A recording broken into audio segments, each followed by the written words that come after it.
This is the story of how an edgy teenager with mommy issues beat the shit out of a gay vampire with daddy issues. This time, Dio is very close and the stand battles in Egypt are much more creative and fun, except the first stand user, the blind man named Endol, which had the stand ability of a hand made out of water.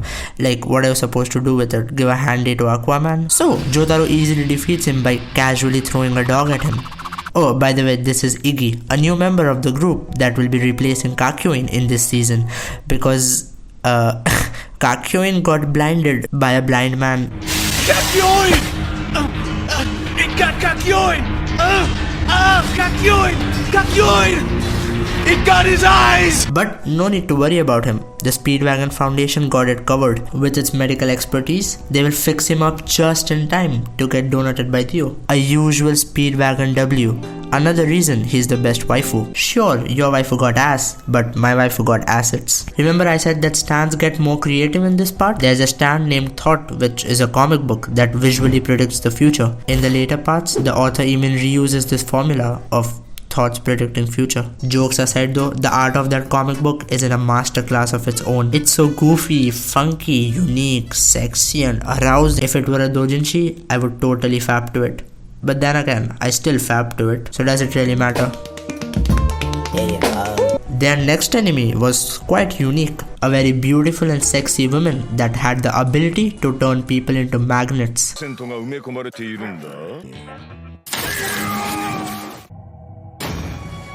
触れてはいけないものというのは触れてしまいたくなるものね。 Well, Joseph does have a history of touching what's off limits. To search for her, they go into the ladies' washroom and I had to recreate this JoJo reference. And I did. Sadly, the girls in the ladies' washroom were a bunch of normies and called the cops on me. Well, jokes on them, cause getting the cops called on you is also a JoJo reference. Joseph and Avdul were now basically magnets who chased her throughout the town and got really hard. Had a really hard time catching up to her. But when they did eventually face her off, something weird happened.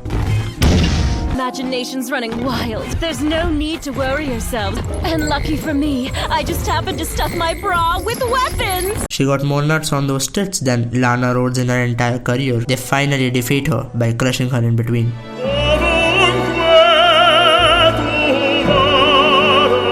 And while Joseph and Avdul were busy defeating the stand user, somebody had their eyes on Jotaro and Polnareff. Of course, it's another stand user named Areshi who had the ability to make people younger, and I just wish instead of Polnareff, he used that power on Joseph. We would have witnessed peak JoJo. After turning Polnareff into a kid, he chases after him, but Polnareff finds shelter under a beautiful and caring woman who is then also turned younger by Areshi. How young, you ask? Young enough to divide America. Polnareff, being anti-abortion, protects the fetus at all costs and throws Areshi out of the window.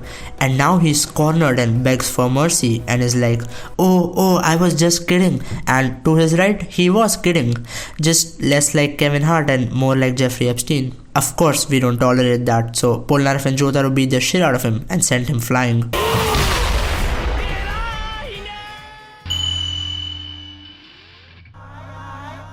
They also fight a sword that took control of Polnareff and his stand.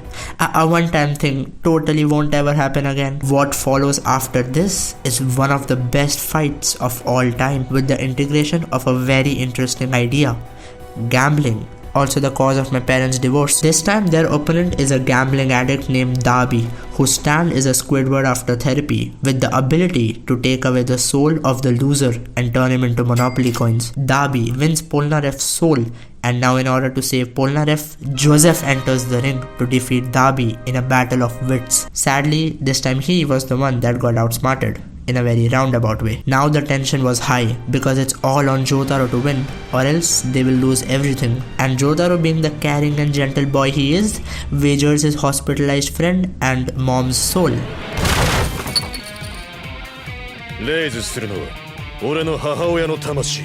I mean, I can understand though. Even my mother is always on about doing the dishes and pulling my weight around. What an annoying bitch. In order to defeat the genius gambler Darby, Jotaro resorts to psychological warfare. So, tell me about your relationship with your father. How do you feel about the fact that he left you? What was something you never did, even on your birthdays?